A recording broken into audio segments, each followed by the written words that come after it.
من اراد ان یکون اقوى الناس فلیتوکل علی اللہ۔ صلوات بھیجیں محمد علیہ۔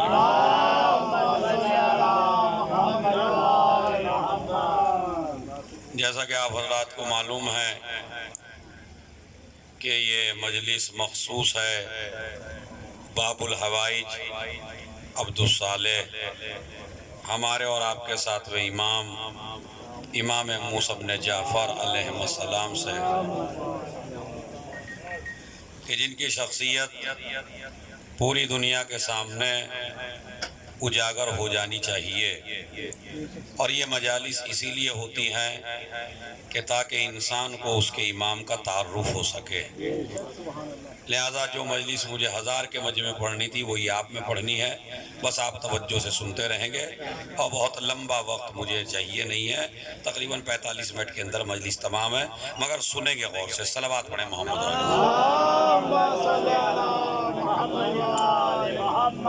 ہمارے اس امام کی ایک حدیث ہے، اور وہ حدیث یہ ہے کہ من اراد ان یکون اقوى الناس، جو انسان یہ چاہتا ہے کہ سب سے زیادہ طاقتور بنے، اس لیے کہ انسان کی فطرت یہ ہے وہ کمزور نہیں رہنا چاہتا، طاقتور بننا چاہتا ہے۔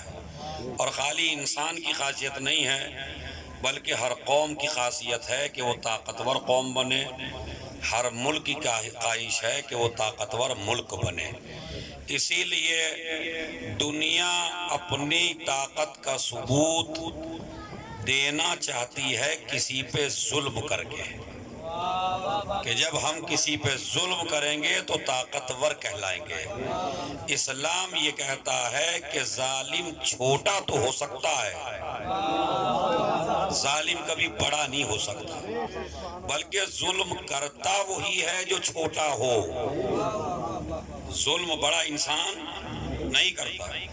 اسی لیے میرے مولا نے فرمایا کہ یہ پوری دنیا جو طاقت کا سہارا لیتی ہے، یہ پوری دنیا جو لوگوں کا سہارا لیتی ہے، یہ جو چاہتے ہیں کہ پوری دنیا میں سپر پاور بنے، تو وہ ظلم کر کے سپر پاور بننا چاہتے ہیں، اور ظلم کی خاصیت ہے وہ گراتا ہے، بلند نہیں کرتا ہے۔ ساتویں امام نے جو نسخہ بیان کیا اس کو سنیے آپ۔ امام فرماتے ہیں من اراد ان یکون اقوى الناس، جو انسان پوری دنیا میں سب سے زیادہ طاقتور بننا چاہے تو اسے یہ چاہیے کہ بندوں پہ بھروسہ کم کر دے، خدا پہ بھروسہ شروع کر دے۔ ایک صلوات بھیجیں محمد علیہ محمد۔ جب انسان کا بھروسہ اپنے خدا پر ہو جاتا ہے، اپنے معبود پر ہو جاتا ہے، تو انسان سپر پاور بن جاتا ہے، انسان طاقتور بن جاتا ہے۔ تو اگر ہم اور آپ بڑے بننا چاہتے ہیں تو ہمیں ظلم کا سہارا نہیں لینا ہے، بلکہ ہمیں بھروسہ کرنا ہے اپنے معبود پر، بھروسہ کرنا ہے پروردگار پر، اور اس لیے بھی کرنا ہے کہ دنیا کے جس انسان پہ بھی بھروسہ کرو گے وہاں دھوکے کے چانس ہیں، مگر نہ خدا کے یہاں دھوکہ ہے نہ آل محمد کے یہاں دھوکہ ہے۔ ایک صلوات بھیج دیں محمد۔ تو خدا کبھی بندے کے ساتھ دھوکہ نہیں کرے۔ اسی طرح اہل بیت اطہار کبھی اپنے چاہنے والوں کے ساتھ دھوکہ نہیں کرتے۔ تو لہذا طاقتور بننا ہے تو بندوں کی فکر چھوڑیے۔ ہمارے کسی امام نے کبھی بندوں پہ بھروسہ نہیں کیا، کبھی آپ یہ سمجھے کہ ہمیشہ بندوں پہ بھروسہ کیا، اور اس کی میں دلیل دینا چاہتا ہوں۔ جو 72 کربلا میں لے کے بھی آئے ہیں ان کو چراغ بجھا کے یہ کہنا کہ تم چلے جاؤ، اس بات کی دلیل ہے کہ اعتماد تم پر بھی نہیں ہے، خالی خدا پر ہے۔ سمجھ رہے ہیں؟ ورنہ آدمی کیا کرتا ہے خطروں میں؟ دیکھیے اگر آپ لڑنا چاہتے ہیں کسی لشکر سے تو آپ اسے انعامات کے لالچ دیتے ہیں۔ مثلا اگر کوئی پردھانی کا بھی الیکشن لڑتا ہے تو وہ یہ نہیں بتاتا اپنی پارٹی سے ہم ہاریں گے، وہ یہی بتاتا ہے ہم جیتیں گے اور آپ کو یہ عہدہ دیں گے، آپ کو یہ عہدہ دیں گے، اور آپ کو فلاں چیز دیں گے، اور آپ کو فلاں چیز دیں گے، اور آپ کو مثلا ہم جو ہیں جتنی بھی چیزیں ہیں وہ نام لیتا رہتا ہے. کسی کو پلاٹ ذمہ کر دیں گے مثلا، سمجھ رہے، کسی کے ذریعے ہم تیل بٹوا دیں گے، کسی کے ذریعے چینی بٹوا دیں گے. تو یہ ساری چیز وہ یہ نہیں کہتا اپنی فوج سے کہ نہیں ہم مر جائیں گے یا ہم ہار جائیں گے، اس لیے کہ اسے معلوم ہے کہ جتنی ہارنے کی بات کرے گا مجمع چھوڑ چھوڑ کے جاتا رہے گا. یہ اکیلا لشکر ہے حسین ابن علی کا. امام نے یہ نہیں کہا ہم جیتیں گے، امام نے کہا جسے مرنا ہو وہ ہمارے ساتھ آئے. ایک صلوات پڑھے محمد علیہ محمد. کہا یا نہیں کہا؟ سب کو معلوم ہے اصحاب حسینی کو کہ ہمیں مرنا ہے، ہمیں جینا نہیں ہے. عہدے بٹیں گے یزید کی طرف، لالچ دیا جا رہا ہے یزید کی طرف، ملک رے تک کا لالچ دیا گیا یزید کی طرف، پیسے کے لالچ دیے گئے یزید کی طرف. مجھے آپ جھوٹی سے جھوٹی روایت سنا دیجئے کہ امام نے کسی کو لالچ دیا ہو. تم کربلا میرے ساتھ آ جاؤ میں یہ دوں گا، کربلا میرے ساتھ آ جاؤ یہ دوں گا. کوئی لالچ نہیں ہے. اسی لیے چراغ بجھایا اور چراغ بجھا کے کہا جو جانا چاہتا ہے وہ چلا جائے. اور خالی آپ نہیں، اگر میرے رشتہ دار کو بھی لے جانا چاہو تو جاؤ، میرے بچوں کو لے جاؤ، میرے بھائی کو لے جاؤ، اس لیے کہ یہ لوگ میرے خون کے پیاسے ہیں، تمہارے خون کے پیاسے نہیں ہیں. عزیزو، لالچ ہر قوم دیتی ہے مگر حسین نے لالچ نہیں دیا. اگر لالچ دے دیتے تو آپ بھی کہہ دیتے اصحاب حسین تو لالچ میں گئے تھے. خلوص محبت کا مظاہرہ کرنے کے لیے میرے مولا نے موت کی طرف اشارہ کر کے بتا دیا جیسے صحابہ مجھے ملے ہیں نہ ایسے میرے نانا کو ملے، نہ ایسے میرے بابا کو ملے، نہ ایسے میرے بھائی کو ملے. اسی طرح ہمارا ہر امام، جس امام کی یہ مجلس عزا آپ نے منعقد کی ہے، اس امام کا ایک مشہور لقب ہے جسے آپ کاظم کہتے ہیں. کاظم، اور نام ہے موسیٰ. نام ہے موسیٰ. دو موسیٰ تاریخ میں گزرے ہیں، ایک ہے موسیٰ نبی اور ایک ہے ہمارا یہ امام موسیٰ کاظم. غصہ دونوں کو آتا تھا. اس موسیٰ کو بھی غصہ آتا ہے، اس موسیٰ کو بھی غصہ آتا ہے، مگر وہ موسیٰ کبھی کبھی ترک اولا کر بیٹھا. مگر یہ موسیٰ وہ ہے جتنا غصہ آتا جاتا تھا اللہ کی محبت میں غصے کو پی جایا کرتا ہے. تو پھر اس امام کو لقب ملا کاظم، یعنی موسیٰ کاظم، موسیٰ کاظم. امام علیہ السلام کی زندگی اگر آپ دیکھیے تو میں چند الفاظ میں بیان کروں. تقریباً 14-15 سال مستقل قید میں رہے، مستقل کنٹینیو. کبھی چھوڑ دیے جاتے ہیں، کبھی بلا دیے جاتے ہیں، کبھی پھر بلا دیے جاتے ہیں، کبھی پھر بلا لیے جاتے ہیں. اسی طرح امام کی زندگی کو اجیرن بنا کے رکھ دیا گیا. آج میں آپ سے بڑا علمی ایک بات کرنا چاہتا ہوں، چونکہ میرے جوان میرے سامنے بیٹھے ہیں، ان کے ذہن میں آج کی رات یہ بات آنی چاہیے کہ بتائیے انہوں نے ہر امام کو قید میں کیوں ڈالا؟ بھائی دیکھیے، چوتھے کو قید میں، پانچویں کو قید میں، چھٹے کو قید میں، ساتویں کو قید میں. حالانکہ نہ ان سے حکومت چھین رہے ہیں، نہ ان کے خلاف بول رہے ہیں، خالی سبق دے رہے ہیں، کلاس لے رہے ہیں، لوگوں کو پڑھا رہے. ایک صلوات پڑھے محمد علی محمد. دیکھیں ماشاءاللہ کچھ علماء کرام آ گئے ہیں تو ایک صلوات ان کے استقبال میں آپ پڑھتے ہیں.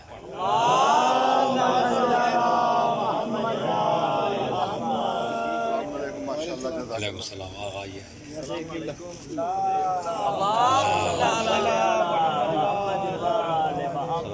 آئیے بھائی آئیے.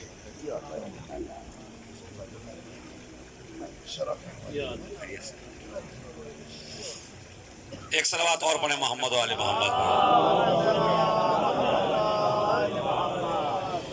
تھوڑا سا توجہ چاہتا ہوں میں، تھوڑا سا بھاری مسئلہ ہے، اور وہ یہ ہے کہ چوتھے امام کو تو قید میں ڈال دیا گیا، پانچویں امام کو تو قید میں ڈالا گیا۔ ہمارے ہر امام کو قید میں ڈالا گیا ہے اور قید میں رکھا گیا ہے، حالانکہ وہ ان سے لشکر والوں سے، فوج سے، بادشاہان وقت سے کچھ کہہ نہیں رہے ہیں۔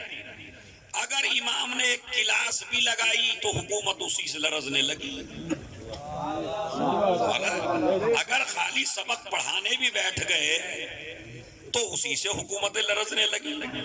اس کی وجہ کیا ہے؟ تو عزیزوں میں ایک وجہ تو وہ بتاتا ہوں جو امام سجاد نے بتائی ہے۔ وجہ پہلی تو یہ ہے کہ جو انسان ظالم ہوتا ہے وہ وہی ہوتا ہے جو کمزور ہو۔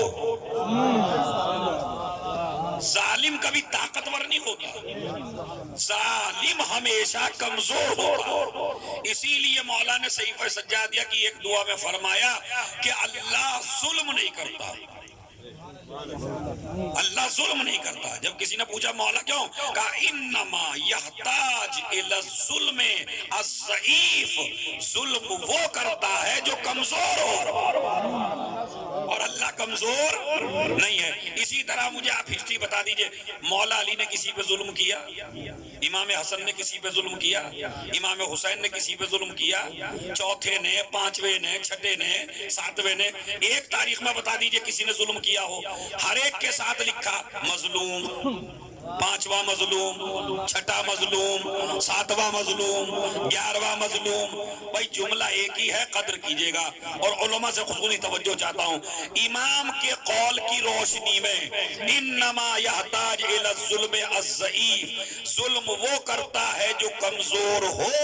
امام نے یہ جملہ کہہ کے بتا دیا کہ اب میری اولاد کے آگے مظلوم کا لفظ تو لکھا جائے گا، ظالم کا لفظ نہیں لکھا جائے گا، اور یہ مظلوم کا لفظ بتائے گا کہ بادشاہ کمزور ہے، قید میں رہنے والا طاقتور ہے۔ ایک صلوات بھیج دیں محمد، ایک صلوات اور پڑھیں محمد و آل محمد۔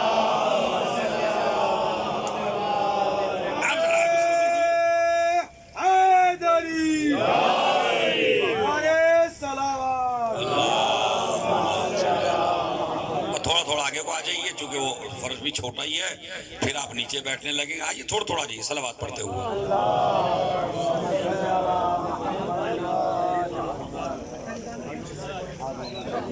ایک صلوات اور پڑھیں محمد و آل محمد۔ تو وہ چھوٹی سی ہسٹری اپنے اس امام کی آپ سن لیجئے کہ ہمارا ہر امام قید میں رہا، اس کی وجہ کیا ہے، ان کو قید میں کیوں رکھا گیا، اس کا اصل ریزن کیا ہے، تو میں آپ کو بتاؤں۔ دیکھیں جتنے بھی بنی امیہ اور بنی عباس تھے وہ ظاہراً اسلام پر تھے، حقیقت میں اسلام کے دشمن تھے۔ یہ جو جتنے بھی تخت پہ بیٹھے ہوئے تھے یہ اسلامی دوست نہیں تھے، انہوں نے خالی اسلام کے نام پر خلافت لی تھی، بس حکومت لی تھی، ورنہ حقیقی طور پر ان کو اسلام سے دشمنی تھی، اس لیے کہ یہ وہ اسلام نہیں چاہتے تھے جس میں شراب حرام ہو، یہ وہ اسلام نہیں چاہتے تھے جس میں جوا حرام ہو، یہ وہ اسلام نہیں چاہتے تھے جس میں ظلم حرام ہو۔ تو اب وہ اماموں کو تو قید میں ڈالتے تھے، اس لیے کہ امام بتائے گا حقیقی اسلام۔ بھائی خدا کی قسم توجہ چاہتا ہوں مول صاحب، بڑا محنت کا مسئلہ ہے، آپ دیکھیے گا۔ اور میری گزارش ہے جو میرے بھائی ہیں چونکہ چراغ سے چراغ جلتے ہیں کہ ان کی بات سن کے میں اسے نقل کروں اور میری بات سن کے یہ نقل کریں تاکہ علوم آل محمد پوری دنیا میں پھیلتے چلا جائے۔ تو بس میں ایک ہی جملہ کہنا چاہتا ہوں کہ یہ قید میں کیوں ڈالا جا رہا ہے، اس لیے کہ اصل میں یہ مٹانا چاہتے ہیں اسلام۔ اگر یہ سامنے رہیں گے تو حقیقی اسلام کی تعلیم ملے گی، اس لیے انہوں نے کہا ان کو قید میں ڈالو تاکہ مسلمان بنے تو ایسا بنے جواری بھی ہو اور مسلمان بھی کہلائے، شرابی بھی ہو اور مسلمان بھی کہلائے، زناکار بھی ہو اور مسلمان بھی کہلائے، بھائی کا حق مار بھی لے اور مسلمان بھی کہلائے، لوٹ کا مال جمع بھی کر لے اور مسلمان بھی کہلائے۔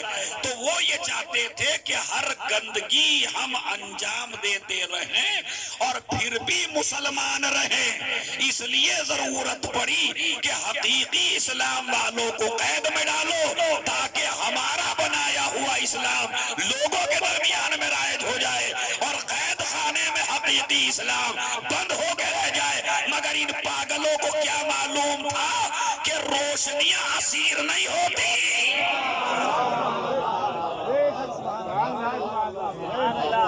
صلوات بھیج دیں۔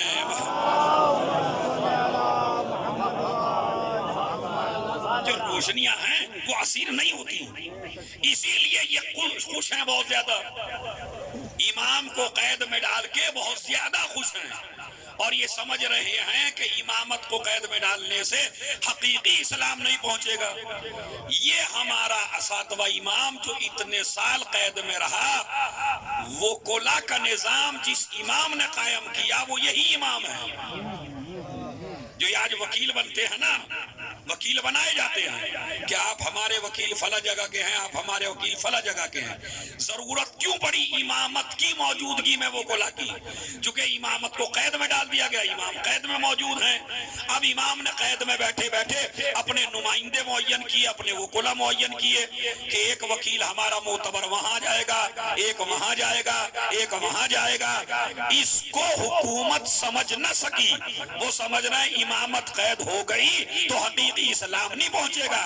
امام نے وہ کولا کے ذریعے اسلام پہنچا کے اور آج کل کے ملنگوں اور اخباریوں کو بھی بتا دیا ہمارے اس امام نے کہ اگر امامت قید خانے میں بھی چلی جائے تو وہ کولا کا نظام جاری کر کے چلی جاتی ہے۔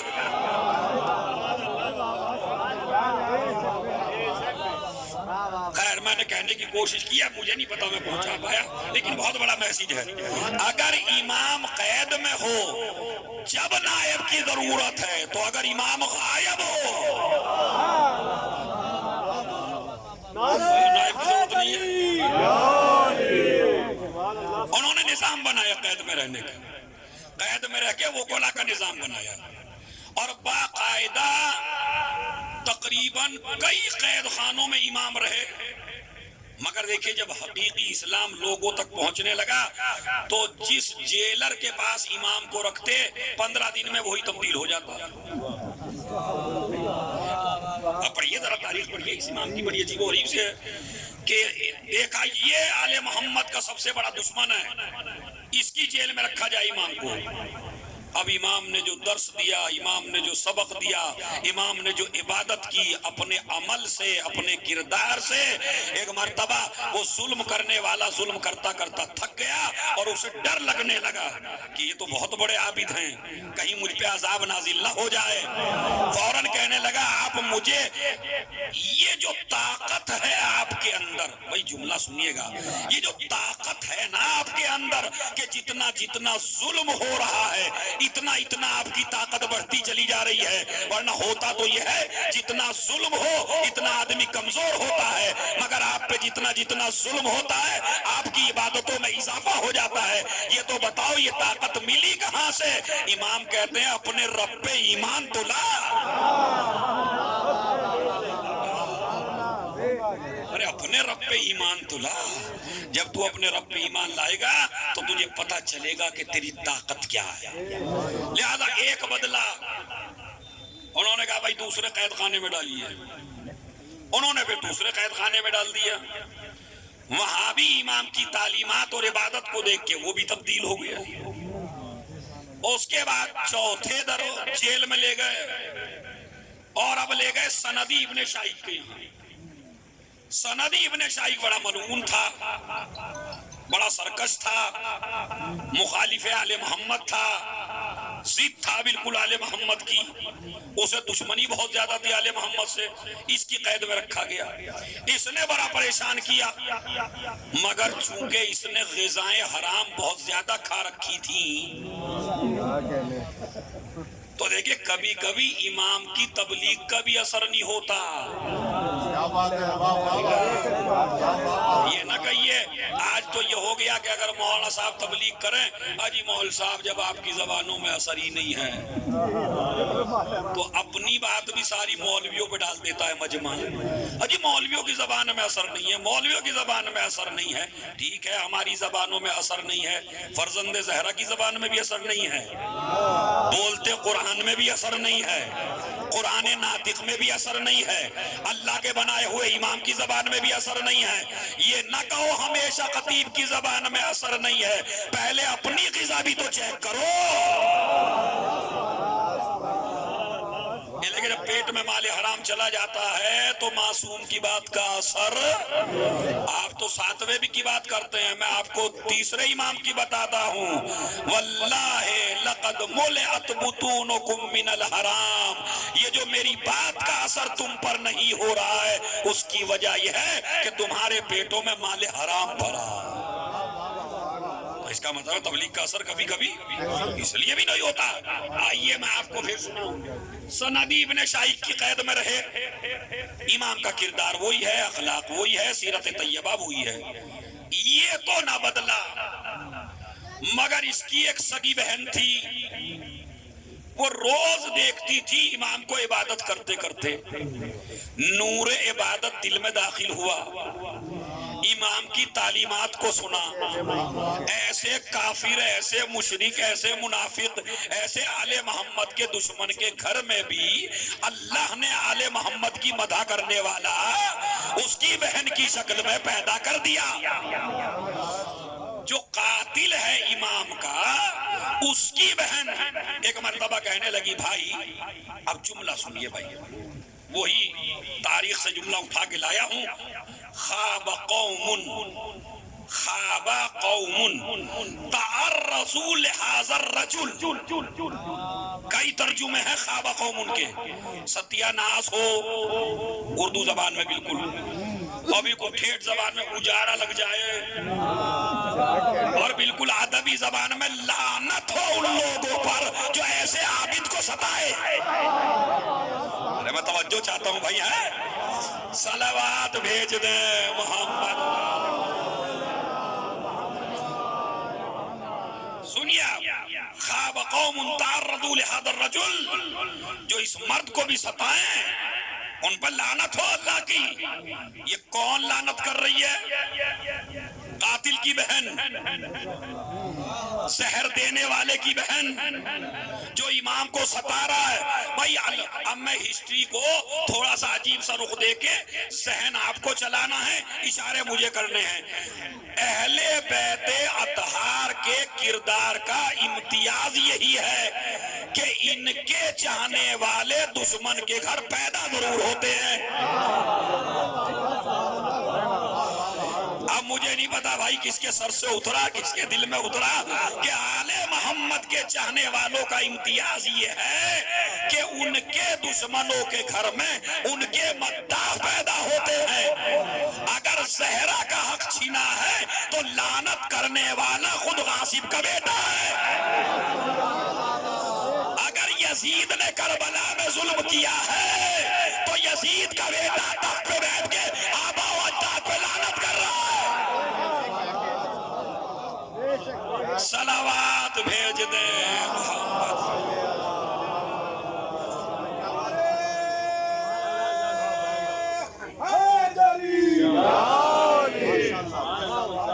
دیکھ رہے ہیں تو اس نے کہا خواب قوم تعرضوا لهذا الرجل۔ اسی طرح امام علیہ السلام قید میں رہنے کے بعد پورا اسلام لوگوں تک پہنچاتے رہے۔ اب یہاں سے میری مجلس کا اصل پیغام ہے جس کے لیے میں نے اتنی لمبی چوڑی تمہید باندھی ہے، یہاں سے آپ سنیے۔ یہ بڑا کڑوا بیان ہے مگر بہت میٹھا لگے گا اگر آپ غور کریں گے۔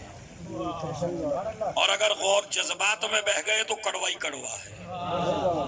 جذبات میں نہیں بہنا، دل کی گہرائیوں سے سوچنا. ایک چاہنے والا ایک دن ہارون رشید کے پاس آیا. اس کے بڑے رسم و رواج تھے ہارون رشید سے، بڑی دوستی تھی، آنا جانا تھا. حقیقت میں چاچا وہ دوستی کیوں کی تھی اس کا سبب ظاہر ہوگا. اس نے تعلقات کیوں بڑھائے تھے؟ صرف امامت سے تعلق قائم کرنے کے لیے. اب وہ ادھر تعلق بڑھا رہا ہے. جب زیادہ تعلقات ہو گئے، اس اب رئیس آدمی تھا، وہ بڑا آدمی تھا. اچھا رئیس کی بڑی جلدی سنتا ہے، سمجھ رہا ہے. اب بادشاہوں کو تو رئیس آدمی چاہیے ہیں. انہوں نے ایک دن کہا بھائی دیکھو ہماری تمہاری دوستی ہے بھائی، اگر ایک کام ہم کہیں تو آپ کریں گے؟ ہارون رشید سے کہا. انہوں نے کہا ٹھیک ہے بالکل کروں گا. کہا بھائی قید خانے میں ایک مجرم ہے آپ کا، اور ہم یہ چیزیں لوگ امام مانتے ہیں. کہنے لگے موسیٰ بن جعفر، کہا ہم یہ چاہتے ہیں کہ ان کی دعوت کریں اور اپنے گھر پہ لے جائیں. انہوں نے کہا ٹھیک ہے آپ لے جائیے، ایک رات کا کوئی مسئلہ نہیں ہے. اچھا ہارون رشید جب بھی کوئی سامنے ہوتا تو امام کی تعریف ہی کرتا تھا کہ بھلے آدمی ہیں، بڑے اچھے آدمی ہیں. اور اگر کوئی پوچھتا قید میں کیوں، بھائی یہ تو دیکھو سیاست کی باتیں ہیں، کچھ اس میں اندر داخل ہونے کی ضرورت نہیں ہے، مگر آدمی بھلے ہیں. تو وہ ایسے کرتا ہے. انہوں نے کہا لے جائیے، لے جانے میں کوئی حرج نہیں ہے. لے کے گیا. بہترین کھانا، بہترین بستر، بہترین مکان، ہر طرح کا عیش و آرام. جو انسان 10-12 سال قید میں رہ چکا ہو اور ہر طرح کی پریشانی اٹھائے ہوئے ہو، اس آدمی کو اگر انتہائی آرام میں پہنچا دیا جائے تو بتائیے. اب یہ امامت کے شایان نشان لفظ نہیں ہے آپ کو سمجھانے کے. ایک طرف جہنم، ایک طرف جنت. جہنم سے مطلب وہ جہنم نہیں، جہنم یعنی پریشانیاں، جنت یعنی آرام. تو ادھر تو امامت کو پریشانیاں ہی پریشانیاں، اور ادھر جو لے کے گیا ہے ایک رات کے لیے اور کچھ دن کے لیے مہمان بنا کے، تو اب وہاں تو آرام ہی آرام ہے. مگر میرا مولا کہتا ہے چند منٹ کے بعد کہ بھائی مجھے تم قید خانے میں چھوڑ دو، یہاں میرا سانس گھٹا جا رہا ہے، میرا دم گھٹا جا رہا ہے، میں نہیں رہ سکتا 1 منٹ تمہارے یہاں. اور وہ کہنے لگا مولا کیا مجھ سے غلطی ہو گئی؟ کیا میری غذا میں کوئی کمی ہے؟ کہا تیری غذا بھی پاک ہے، تیرا مکان بھی پاک ہے، تیرا رہن سہن بھی پاک ہے، تیری محبت میں بھی خلوص ہے، مگر مجھے اس گھر میں گھٹن ہو رہی ہے. اس نے کہا وجہ؟ چونکہ بغداد رنگیلے لوگوں کا شہر تھا، بغداد میں بڑے ناچنے گانے والے بڑے بہت زیادہ تھے. تو اب وہ شہر بڑا مشہور تھا، ہر گھر سے گانے کی آواز، ادھر سے گانے کی آواز، ادھر سے گانے کی آواز، ادھر سے گانے کی آواز. امام نے کہا جب سے میں آیا ہوں مجھے سانس میں گھٹن محسوس ہو رہی ہے، اس لیے کہ ہر جگہ سے گانے کی آواز آ رہی ہے.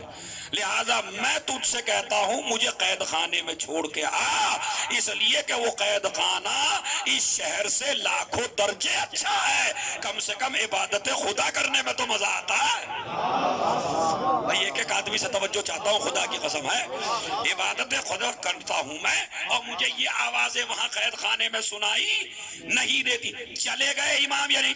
امام چلے گئے، چھوڑ آیا، گھٹن محسوس ہوئی.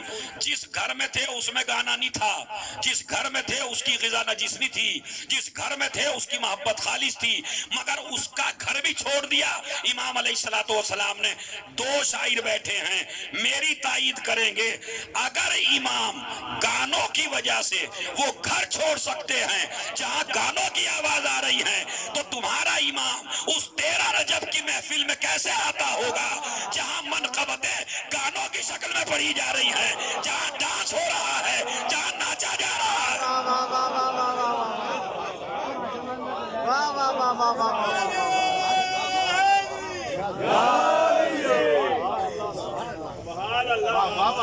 آپ آج کا زمانہ ہواؤں میں گفتگو کرنے کا نہیں ہے. آپ ابھی جوان لڑکے گوگل کھولیے، یوٹیوب کھولیے، 13 رجب کی محفلیں ڈالیے، اور 13 رجب کی محفل میں آپ کو ملے گا ایک تو حیدر بول ملنگا، ابھی اکبر پور کے شہر میں باقاعدہ 15-20 جوان اس پہ ناچ رہے ہیں کھڑے ہو کر، اور کہا جا رہا ہے اسلام کو ترقی ہو رہی ہے۔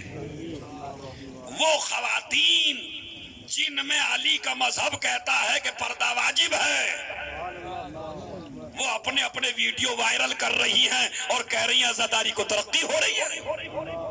ہو رہا یا نہیں ہو رہا؟ مجھے آپ انصاف سے بتائیے کہ آج اگر آپ نہ کھڑے ہوئے، یہ ہوا پہلے اس ملک میں چلی، پھر ہندوستان کے کسی دوسرے شہروں میں چلی، اور اب ماشاءاللہ سے اپنے اپنے شہروں میں بھی آنے والی ہے۔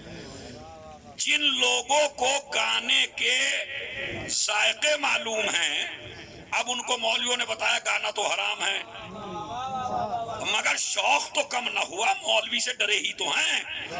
اب شیطان نے دوسرا راستہ کھول دیا کہ ٹھیک ہے، ہم علی کا نام ہی گانوں کی شکل میں دلوائیں گے تم سے، منقبتیں تم پڑھو گے علی کے نام کی، ڈانس ہم اسی میں داخل کریں گے۔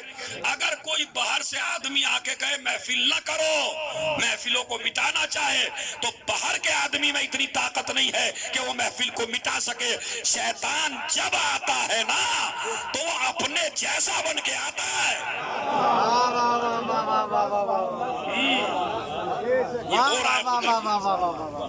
اس سے آپ کو لڑنا پڑے گا۔ جوانوں بائیکاٹ کرو ان نوحوں کا جو گانے کی طرز پہ، ان منقبتوں کا جن پہ ڈانس شروع ہو گئے ہیں۔ اب انصاف سے بتائیے، جس گھر میں گانے کی آواز آ رہی ہو، اگر اس گھر میں تمہارا ساتواں نہ رہ سکے تو پھر خدا کی قسم ایمانداری سے بتائیے، سوچ کے، اگر ہم 5-6 مولوی امامہ لگا کے آ جائیں اور ایک آدمی جو ہے اپنی منقبت پہ نچوا رہا ہو لوگوں کو، تو بتائیے عالموں کو دیکھ کے چپ ہوگا نہیں ہوگا؟ نہیں ہو جائے گا، مجھے معلوم ہے، اتنی حیا تو ہے، ابھی چپ ہو جائے گا۔ یا تو ڈر کی وجہ سے چپ ہو جائے گا کہیں بول نہ پڑے، یا اس لیے چپ ہو جائے گا بھئی یہ ان کے شایان شان نہیں ہے۔ میں یہی تو کہتا ہوں، جو بات عالم کے شایان شان نہیں ہے وہ تمہارے مولا کے شایان شان کیسے ہے؟ بھائی بہت بڑا میسیج دے دیا میں نے آپ کو، بس ہے یہی اس مجلس کا عظیم میسیج ہے۔ مثلاً محفل میں وہ کام کرو کہ اگر علی صدارت کرنے کے لیے آ جائیں تو تمہیں وہ کام کرنے میں شرم نہ آئے۔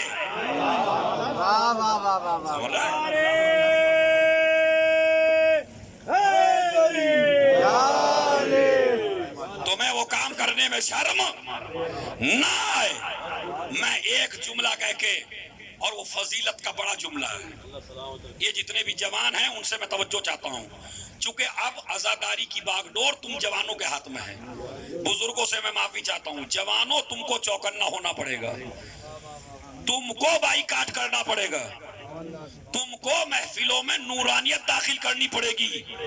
چھچورے شیروں پہ داد دینے کا کوئی تک نہیں بنتا بھائی، جتنا ادب سے گرا شیر اتنی ہی زیادہ داد۔ مثال دیتا ہوں، یہ بھی میری تائید کریں گے، نہیں کریں گے تو ان سے کروا لوں گا، کیونکہ میرے بھائی ہیں، کہاں بھاگیں گے میرے سے، سمجھ رہے؟ تو میرے بھائی ہیں۔ بگرے میں جو محفل ہوئی تھی تو اس میں ایک ردیف قافیہ تھا، ایسی کی تیسی، دیکھ لیجئے، سرچ کر لیجئے گا یوٹیوب پہ بھائی، اگر میری بات جھوٹ لگے، شاعر کا نام بھی بتا دوں گا کون تھا، بس وہ چھوڑو، ایسی کی ایمانداری سے میں آپ سے پوچھتا ہوں، ایمانداری سے، یہ ایسی کی تیسی وہ لفظ ہے کہ جسے آپ محفل میں پڑھ سکیں؟ نازیبا الفاظ ہے، نازیبا الفاظ، اور علی کی محفل میں نازیبا الفاظ، اور عباس کی محفل میں۔ مجھے آپ انصاف سے بتائیے، جس گھر سے ادب چلا ہو انہی کے نام پہ بے ادبی ہو۔ ابھی یہ چلا، ابھی میں بتاؤں، اگر کوئی سورہ حمد پڑھے اور لوگ ناچنے لگے تو بتائیے آپ اس کے خلاف فتویٰ دیں گے یا نہیں دیں گے؟ کافر ہو گیا، کم وقت اسلام کی توہین کر رہے ہیں، قرآن کے دشمن ہیں۔ اب فضیلت کا اس سے بڑا جملہ اگر کسی خطیب سے سنا ہو تو مجھے پکڑ لیجئے گا، اگر قرآن پہ ناچنا جائز نہیں ہے تو علی کے نام پہ بھی ناچنا جائز نہیں ہے، اس لیے کہ علی بھی قرآن ہے۔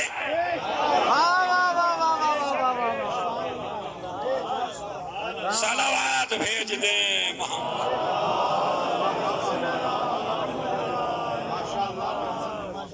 بات سمجھ رہے ہیں؟ تو عزیزو ابھی آپ کو چوکنا ہونا پڑے گا، آپ کو سمجھدار بننا پڑے گا، اس لیے کہ حالات، امام کہتے ہیں مجھے اسی قید خانے میں پہنچا دے۔ چاہنے والے نے امام کو، میں موضوع پہ ہوں اپنے، امام کو قید خانے میں پہنچا دیا۔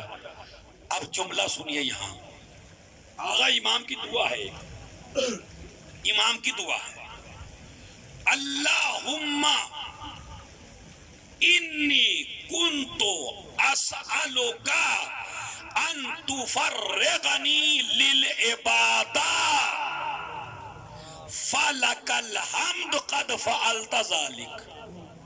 میں توجہ چاہتا ہوں، 4 علماء ہیں یہاں، ایک ایک لفظ سنیے۔ ہارون رشید خوش ہے کہ میں نے قید میں ڈالا، امام شکر خدا کر رہے ہیں کہ میں قید میں آیا۔ ارے عزیزو مجلس کا بڑا عجیب و غریب جملہ ہے۔ ظالم خوش ہیں ہم نے قید میں ڈالا، امام شکر خدا کر رہے ہیں یہ کہہ کے اے میرے پروردگار میں نے بہت پہلے تجھ سے سوال کیا تھا، مجھے کوئی ایسی جگہ دے دے کہ جہاں پہ میں تیرا ذکر کر سکوں۔ جیسے ہی انہوں نے مجھے قید میں ڈالا مجھے ایسی جگہ مل گئی کہ جہاں پہ میں ذکر خدا زیادہ سے زیادہ کر سکوں۔ اب جملہ سنبھالیے بھائی، قید میں ڈالنا تمہارا کام ہے، سجدوں سے قید کو مسجد بنانا ہمارا کام۔ صلوات بھیج دیں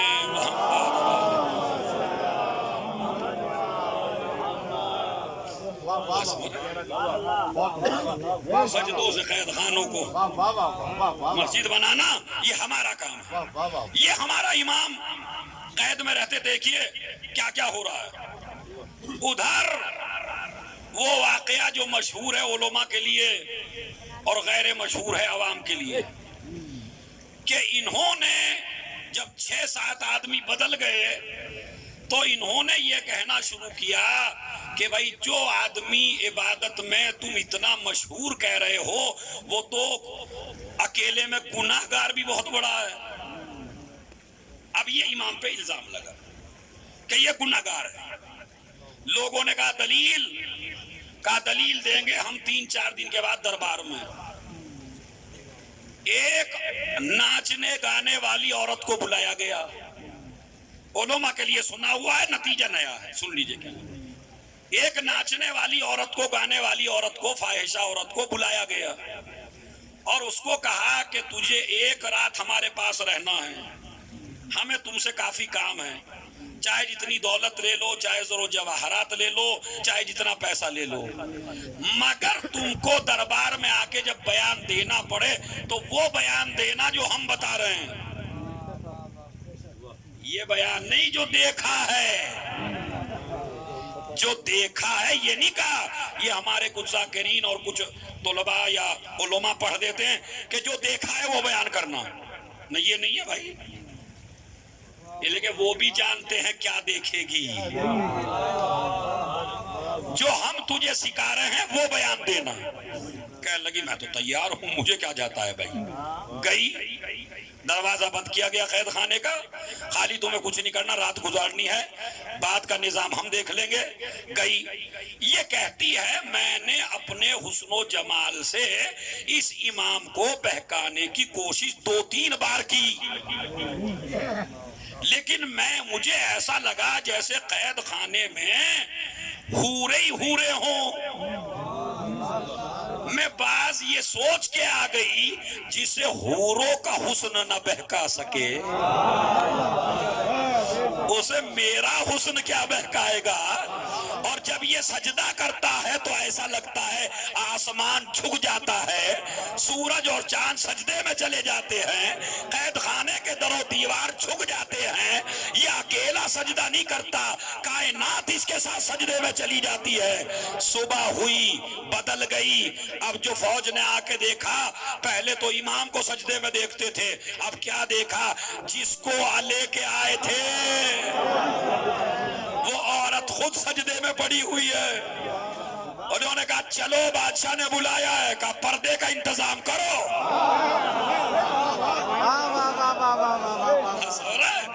پہلے پردے کا انتظام کرو تو جاؤں گی۔ کہتے ہو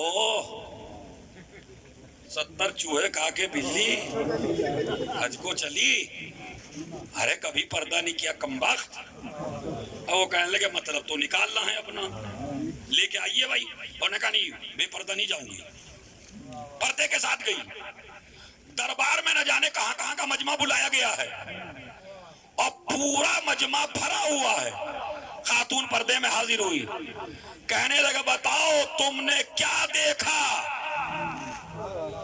اب پوری سیاست کو اس، اب میں مومنہ کہوں گا، پوری سیاست کو اس مومنہ نے ایک جملے میں برہنہ کر دیا، یہ کہہ کے یہ بتاؤ جو دیکھا ہے وہ بتاؤں یا جو تم سکھا کے گئے تھے وہ بتاؤں؟ اب سب کے سامنے کیسے کہے جو سکھایا تھا وہ بتا؟ کہنے لگے نہیں جو دیکھا وہ بتا۔ تو کہا اب سن میں نے کیا دیکھا؟ جب وہ سجدے میں جاتا تھا تو ایسا لگتا تھا پوری دنیا سجدے میں جا رہی ہے۔ جب وہ سجدے میں جاتا تھا نورانیت پھیل رہی تھی چاروں طرف، میں نے تو اس کے کردار میں کوئی عیب نہ دیکھا، ایسا پاکیزہ بندہ تو میں نے دیکھا ہی نہیں جیسے آج تم نے زیارت کرا دی۔ ارے وہ خالی پاک نہیں ہے، وہ تو اتنا پاک ہے کہ مجھ جیسی کو پاک بنا دیا۔ توجہ چاہتا ہوں بھائی، اتنا پاک ہے کہ مجھ جیسی عورت کو پاک بنا دیا۔ اللہ کا نظام دیکھیے، جس دربار میں امامت کو ذلیل کرنے کے لیے مجمع اکٹھا کرو گے، اگر اسی مجمع میں ہم تمہیں ذلیل نہ کرا دے تو ہمیں خدا نہ کہنا۔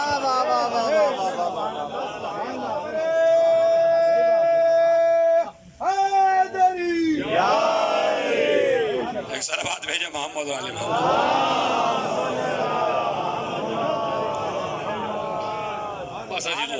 ماشاء اللہ، اچھا سنا آپ نے۔ ایک جملہ کہہ کے آپ کی زحمت کو تمام کر کے ایک واقعہ چھوٹا سا آپ کے امام کا، جس سے آپ کو پتہ چلے کہ امام کیسے خدمت کر رہے ہیں قید خانے میں بھی رہ کے۔ اور وہ مسئلہ یہ ہے کہ اب آپ دو کردار آپ دیکھیے، ایسا واقعہ ایک نبوت میں بھی گزرا ہے، جب ایک خاتون نے نبوت پر الزام لگایا، سمجھ گیا؟ جس طرح اکیلے میں یہاں 7واں امام ملا ہے ایک خاتون کو، ایسے ہی ایک خاتون کو یوسف نبی ملے تھے۔ بات سمجھ رہے؟ اس نے بھی بہکانے کی کوشش کی، اس نے بھی بہکانے کی کوشش کی، مگر عصمت امامت اور عصمت نبوت میں فرق یہ ہے کہ نبوت اپنا دامن تو بچا کے لے گئی، زلیخا کو نہ بچا سکی۔ یہ عصمت موسی کاظم ہے۔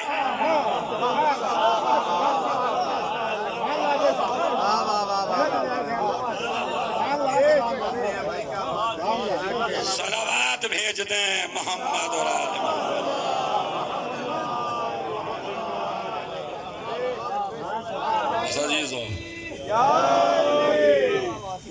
اور آپ نے دیکھا یہ ہے عصمت موسی کاظم علیہ السلام۔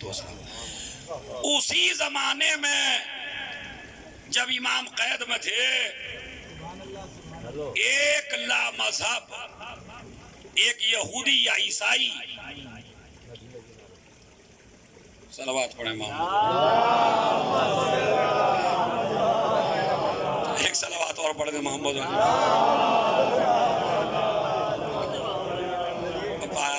کوئی جوان ہوتا تو میں کچھ کہتا بھائی، سنیے کہ اسی زمانے میں ایک یہودی ایسا، ایک لا مذہب، ایک انسان ایسا آیا کہ میاں جو بھی اس سے پوچھتا وہ بتا دیتا تھا۔ مثلا آپ نے پوچھا میں کیا کھا کے آیا، تو تم فلاں چیز کھا کے آئے، تم فلاں چیز کھا کے آئے، تم یہ کر کے آئے، تم وہ کر کے آئے۔ اور کہتا تھا اسلام والوں کے پاس اگر کوئی میری ٹکر کا عالم ہو تو اسے لے آؤ جو تمہارے ضمیر کی بات بتا سکے۔ بھائی یہاں شیر کی کھال میں گدھے پکڑے گئے،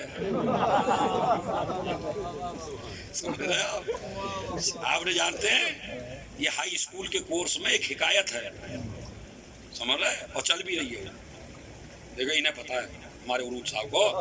تو ہاں شیر کی کھال میں گدھا، اس کی حکایت یہی ہے کہ ایک گدھا شیر کی کھال پہن کے آ گیا اور وہ جنگل میں پہنچا، جہاں چاہا وہاں منہ مارا۔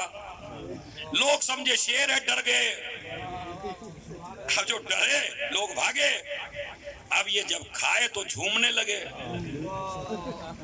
لگے تو آواز نکالنے لگے۔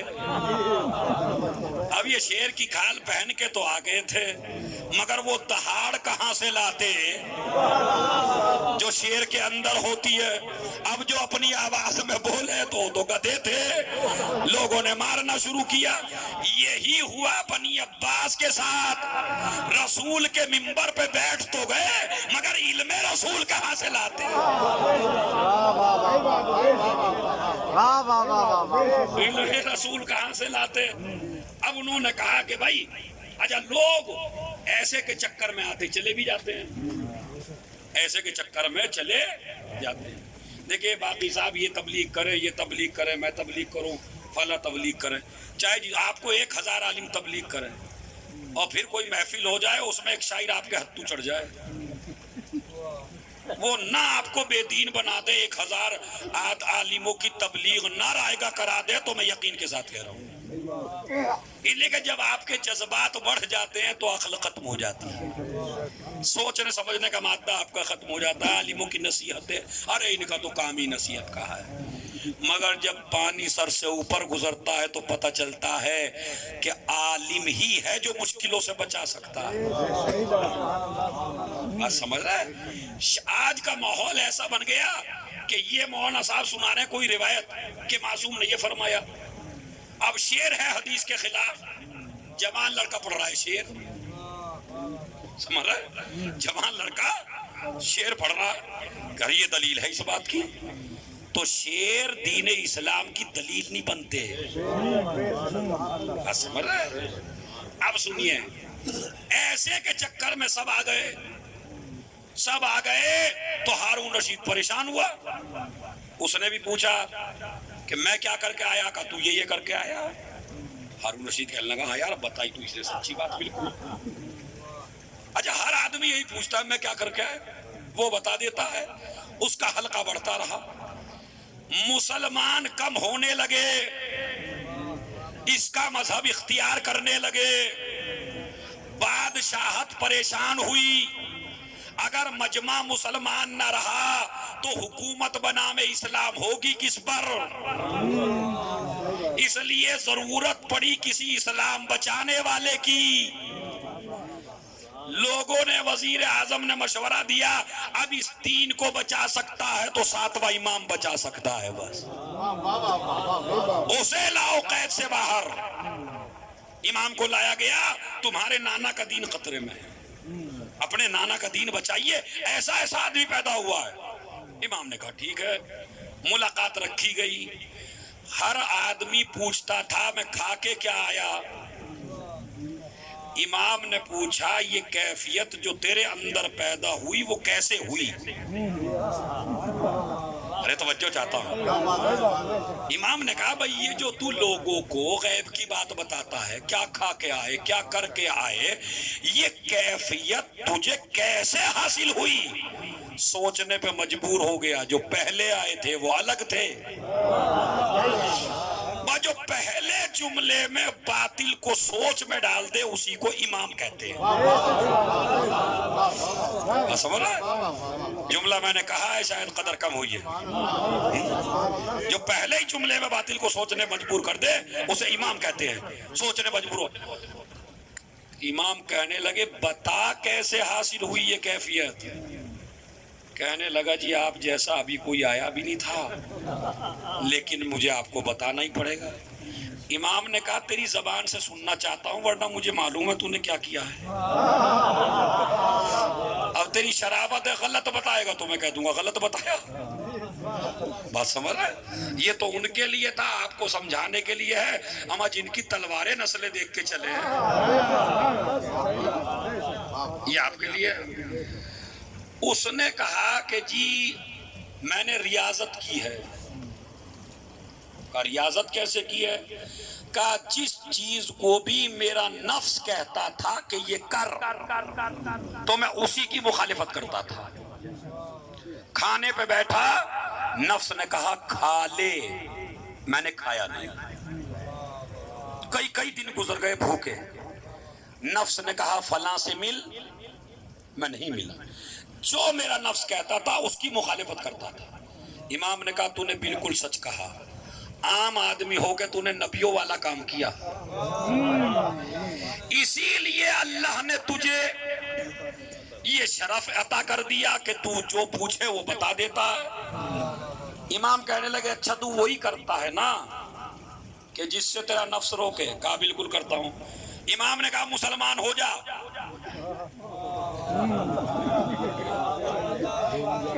امام نے کہا اسلام لے آ. کہنے لگے نہیں. امام نے کہا تیری عادت کیا ہے؟ کہا نفس کی مخالفت. امام نے کہا نفس کیا کہتا ہے؟ کہا قبول نہ کر. ارے بھائی آپ بھی ہیں تو جب تیرا نفس کہتا ہے قبول نہ کر تو اس کی مخالفت کرتا ہے تو قبول کر.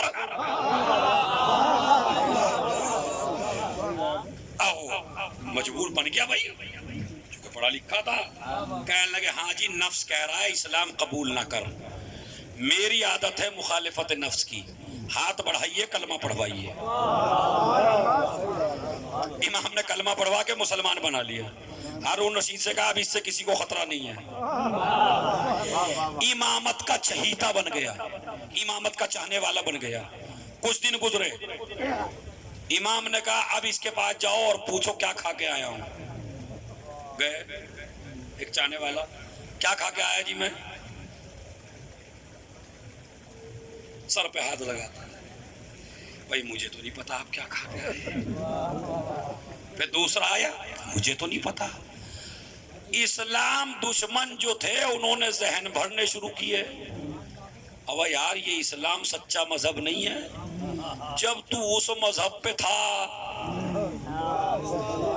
تو سب کچھ جانتا تھا اور اب مسلمان ہو گیا تجھے کچھ بھی پتا نہیں ہے. تو اس کا مطلب ہے یہ مذہب ہی غلط ہے.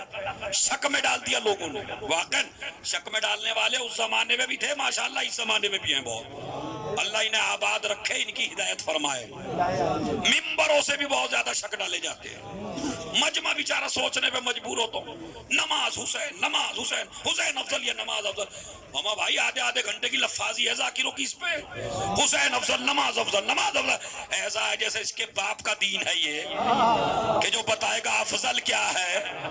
ارے نماز حسین کے گھر کا چراغ ہے.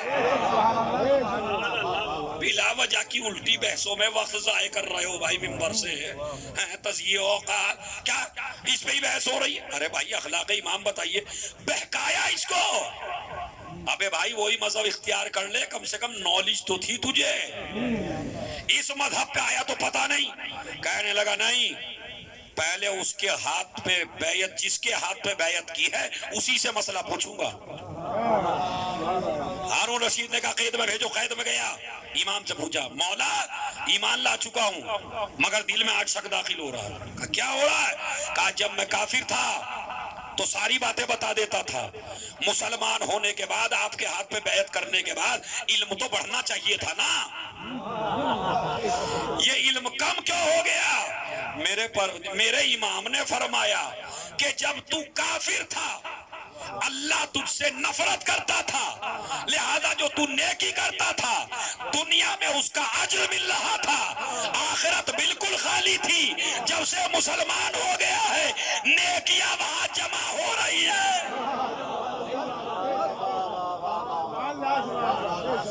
صلوات بھیج دی۔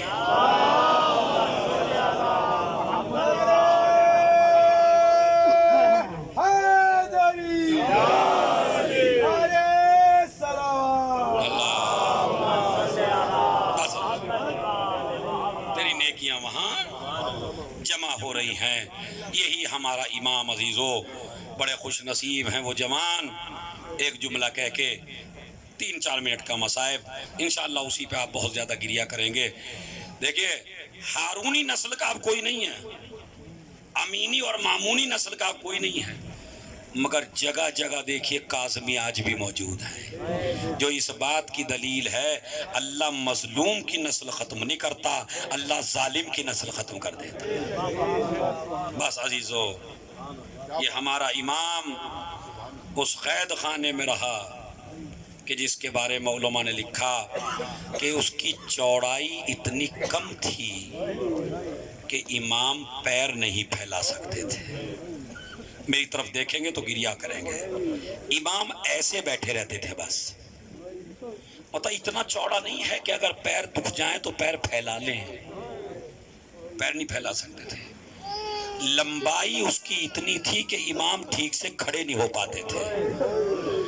تو نہ چوڑائی زیادہ ہے نہ لمبائی زیادہ ہے، اور چاروں طرف اس کے کیلیں لگی ہوئی ہیں۔ اگر امام سر اٹھاتے تھے تو کیلوں سے زخمی ہوتے تھے، اگر امام پیر پھیلاتے تھے تو کیلوں سے زخمی ہوتے تھے۔ کھانے کو جو غذا دی جاتی ہے وہ غذا وہ ہے کہ جو غذا کنکر زادے ہیں، جو کم ہیں، اس آٹے کی روٹیاں کھلائی جا رہی ہیں۔ اور امام کا بدن اتنا نحیف و لاغر ہو گیا ہے کہ اگر کوئی چاہنے والا دور سے دیکھتا ہے تو وہ کہتا ہے یہ تو چادر پڑی ہوئی ہے، یہ میرا امام نہیں ہے، یہ تو کوئی چادر ہے جو پڑی ہوئی ہے، میرا امام کہاں چلا گیا؟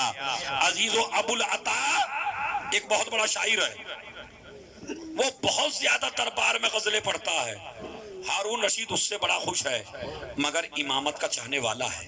جب اس نے غزلیں پڑھ پڑھ کے اس کو خوش کر دیا تو کہا مجھے تحفہ دے، کہا منہ مانگا تحفہ دوں گا، کہا بس میرا منہ مانگا تحفہ یہ ہے کہ تو میرے امام کو رہا کر دے۔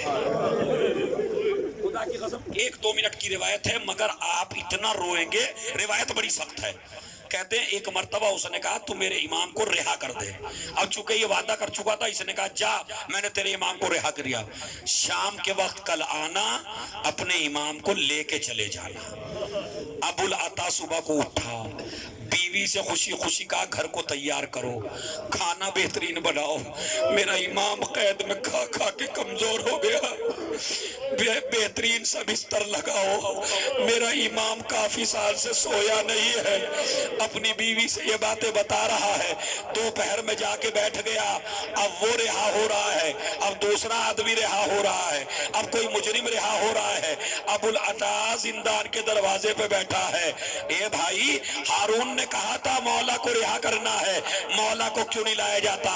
کہا انتظار کرو انتظار کرو انتظار کرو۔ ابھی یہ انتظار کر ہی رہا تھا کہ کیا دیکھتا ہے، 4 مزدور ایک جنازہ لے کے آ رہے ہیں، جنازہ زنجیروں میں جکڑا ہوا ہے۔ ایک مرتبہ اس نے کہا کون ہے؟ کہا یہی تو تیرا امام ہے۔ ارے تڑپ تڑپ کے تیرا امام مر گیا۔ اتنی جنازے کی بے عزتی کی میرے مولا کے کہ پورے شہر میں لے کے پھرے یہ رافضیوں کے امام کا جنازہ، یہ رافضیوں کے امام کا جنازہ۔ ان لوگوں نے، ان عاملوں نے اس جنازے کو بغداد کے پل پہ رکھ دیا 3 دن تک، تاکہ حیوان آئے رات کے سناٹے میں قدم رکھ دے مگر کوئی حیوان آگے نہ بڑھا۔ جب 3 دن جنازہ ایسا رکھا رہا، سلیمان ابن جعفر نے کہا ارے شیعو چلو، ارے تمہارا امام غریب ہے۔ جوانوں نے ہمت کی، ایک مرتبہ لاشا اٹھایا. خدا کی قسم قیامت کا جملہ سنیے. جی سلیمان ابن جعفر کہتا ہے اب جو میں نے چادر ہٹا کے دیکھی تو کیا دیکھا؟ زنجیروں میں جکڑا بدن. ہم نے جنازے کو اچھا کفن دیا, جنازہ لے کے چلے گئے. میں کہوں گا مولا خوش نصیب ہو, 3 دن تک جنازہ پڑا رہا, حیوانوں نے نہ روندا. ہائے حسین, ادھر کے گھوڑے ادھر, ادھر کے گھوڑے ادھر. زینب دیکھتی رہ گئی, اے بھیا, اے نانا, ارے یہ میرا حسین.